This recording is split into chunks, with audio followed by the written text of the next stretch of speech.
Olá pessoal, bem-vindos a todos. Eu, Breno Maia, aqui mais uma vez para gravar mais um vídeo para vocês. E o tema que a gente vai tratar hoje é sobre mercado de trabalho. Antes da gente entrar no tema, eu queria pedir a você para que curtisse esse vídeo, para que compartilhasse ele com seus familiares, com seus amigos, com as pessoas próximas ligadas a você, para que mais pessoas também tomem conhecimento do assunto, ok? Para começar, eu queria dizer que é reconhecido no mundo cerca de 85 profissões. Portanto, em todo o globo terrestre, existem cerca de 85, quase 100 profissões que são reconhecidas. E é um número grande, Existem, obviamente, algumas profissões que ainda não são reconhecidas por órgãos institucionais, mas que futuramente podem vir a ser. Mas o que eu quero dizer é que, hoje em dia, com o mercado de trabalho atual, a forma mais prática, mais fácil de adentrar ele é com formação acadêmica. Muitos dos nossos jovens têm entrado, saem do ensino médio e entram para a faculdade, procuram uma instituição de ensino que seja notória, que tenha reconhecimento para fazer então o seu curso de graduação e vão lá, estudam, passam no vestibular, passam no ProUni, passam no SISU e aí então adentram a universidade. A universidade não é fácil, é um campo muito aberto, onde você tem muitas opções, muitas variedades, e você acaba por ter que escolher o que te levará à sua profissão. Portanto, antes mesmo de saber se você vai estar empregado, antes mesmo de saber quem talvez será o seu patrão, ou você mesmo será o seu patrão, mas qual será a sua empresa, então você já tem que decidir qual vai ser a sua profissão. Se você vai ser engenheiro, se você vai ser médico, se você vai ser advogado, o que você vai ser. Portanto, enquadrado dentro das 85 profissões, existem subdivisões, são 8, que são enquadrados como as ciências. As ciências agrárias, ciências biológicas, ciências da saúde, como a medicina, ciências exatas e da terra, as engenharias, as ciências humanas, que entra o direito, as ciências sociais aplicadas, a linguagem, letras e artes. Portanto, ao entrar na faculdade, você vai ter que optar por alguma dessas subseções, da qual dividem-se as profissões, os trabalhos. Mas aí você me pergunta, mas Breno, e se eu não quiser fazer uma faculdade? E se não é um desejo meu? Se é apenas uma pressão familiar, mas eu não tenho sonho de fazer uma faculdade, não tenho desejo, não é uma realização pessoal. Bom, o que eu tenho para te dizer é que isso pode dificultar, não quer dizer que vai tornar impossível, mas pode dificultar a sua entrada no mercado de trabalho. Porque, via de regra, hoje os jovens, que são a maioria daqueles que procuram emprego, estão fazendo a sua graduação, a sua pós-graduação, em alguns casos, já até o seu mestrado, o seu doutorado, para entrar, então, nesse mercado.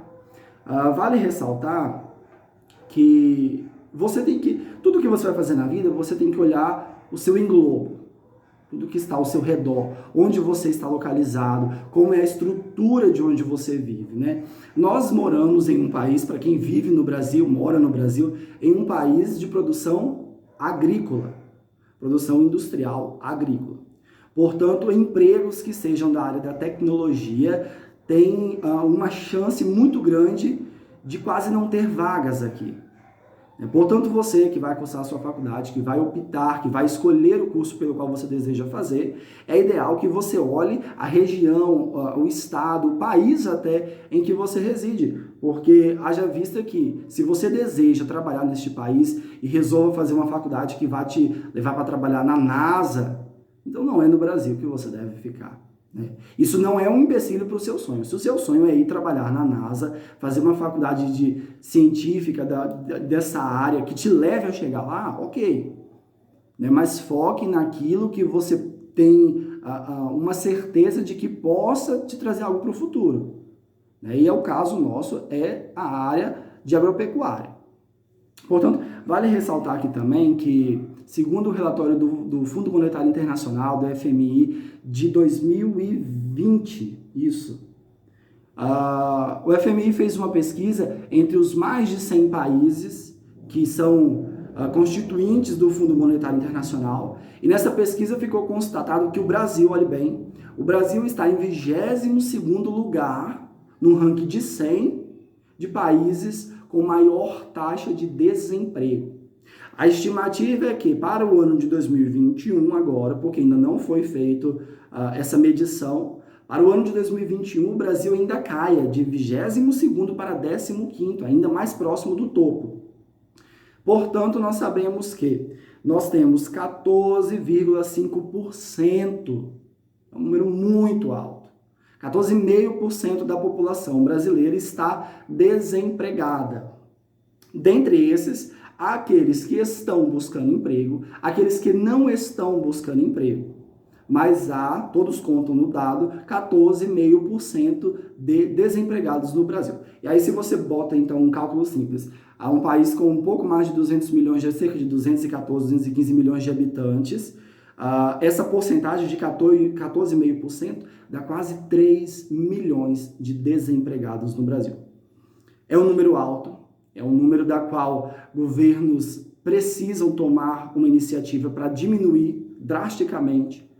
Diminuir pouco não resolveria, tem que diminuir muito, porque 3 milhões de desempregados, eu que sou capixaba, moro no estado do Espírito Santo, é quase que a população do estado do Espírito Santo por inteira. Então veja, é um número muito grande, é quase que um estado, é como se você fechasse o Espírito Santo todo e dissesse, aqui todos esses estão desempregados no Brasil. Portanto, tem esse dado aqui do FMI a respeito disso. Mas aí você vai me dizer então você me instrui a fazer uma graduação, Breno? Olha, hoje em dia tem ficado muito complicado. Por quê? Com ou sem graduação, o mercado de trabalho está saturado. Essa é uma realidade que nós temos. A saturação do mercado de trabalho vem acontecendo há alguns anos já, e você mesmo pode ver isso. Olhe para a cidade onde você mora. De 5, 10 anos para cá, o número, por exemplo, de escritórios de advocacia, o número de consultórios odontológicos, o número de contabilidades, quantas eram e quantas são. Veja você mesmo esse exemplo.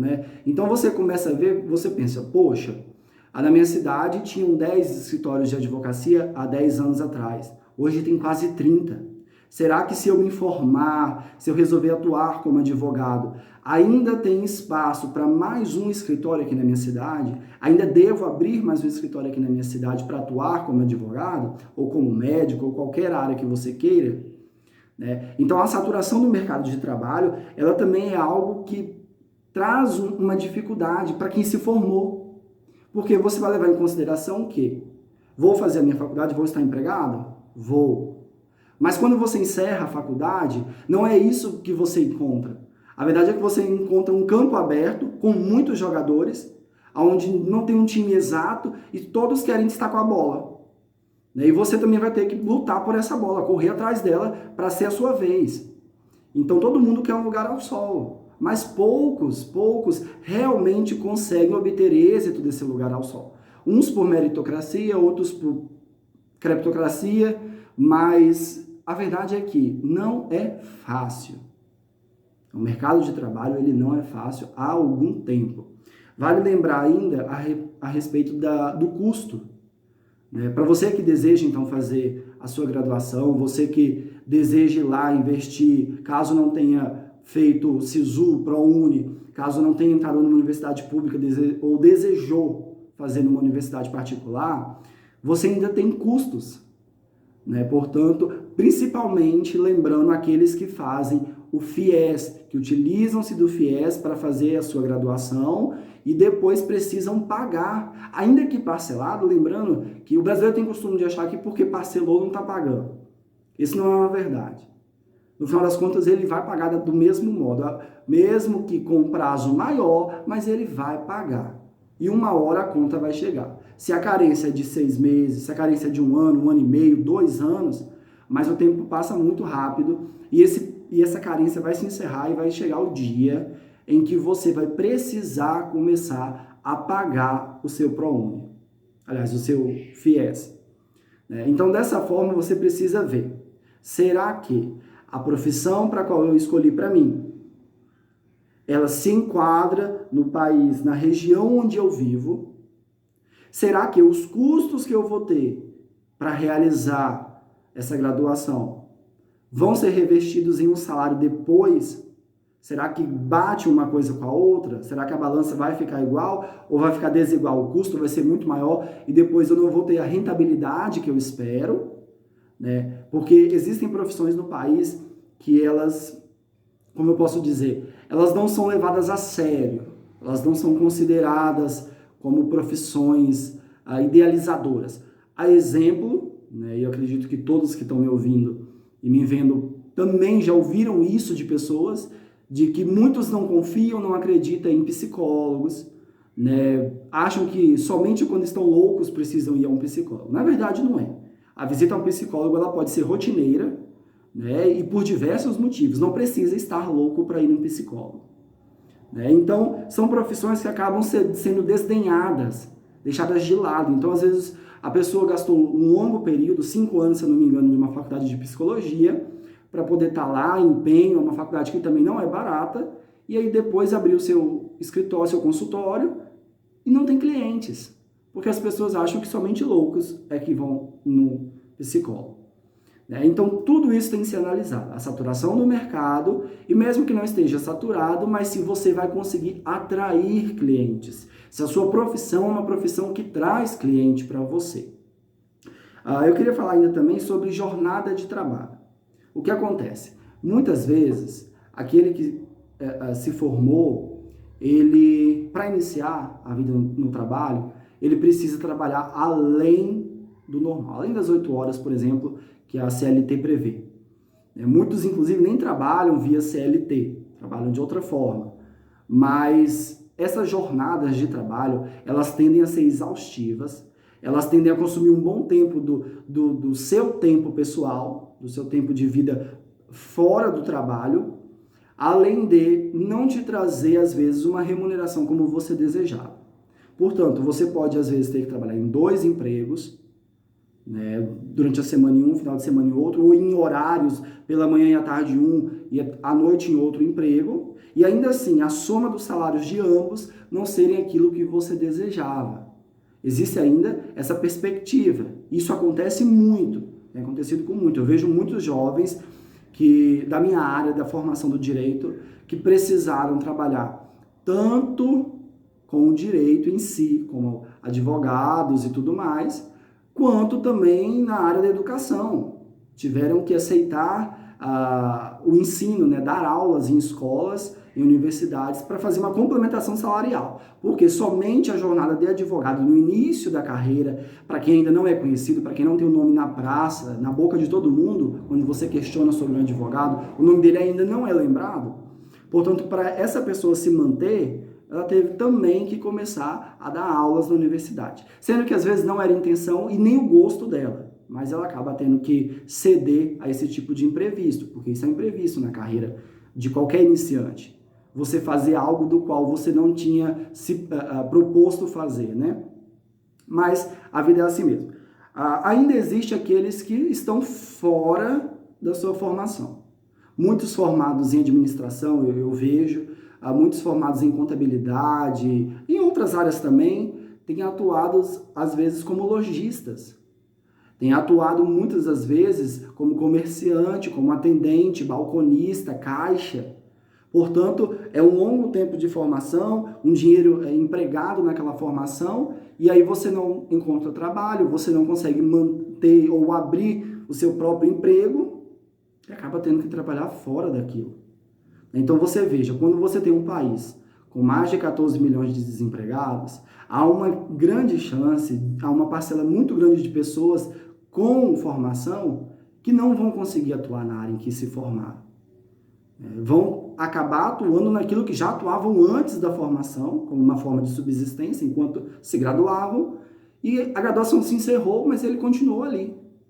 Então isso acaba sendo prejudicial, porque você tem um grande número de pessoas formadas, pessoas com conhecimento, pessoas com grade curricular, mas que infelizmente não estão atuando em suas áreas. Possíveis bons profissionais que estão deixando de atuar, deixando de entregar o seu bom trabalho para o mercado, porque o mercado não tem a absorção suficiente para esse grande número. Por isso que nós temos mais de 14 milhões de desempregados.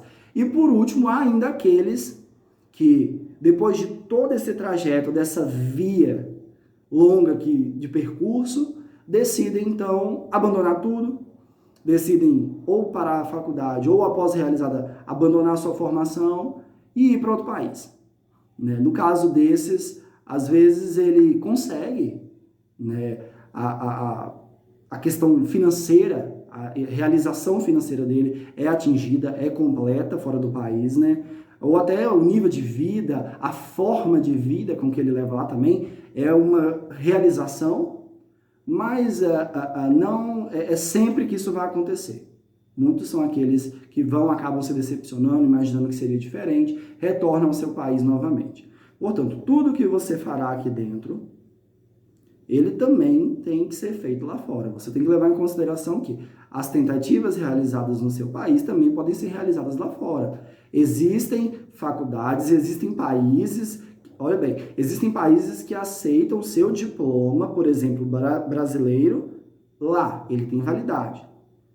Me lembro agora de um caso de uma pessoa próxima a mim que fez medicina na Bolívia e foi para a Itália, e a Itália aceitava a graduação de médica dessa pessoa, bastando que ela fizesse como uma espécie de pós-graduação, curta, de 3 meses, para uma complementação, digamos assim, para então estar apta para trabalhar como médica na Itália. Então você pensa que talvez em um outro país você consiga obter mais êxito, mas não é sempre que isso vai acontecer.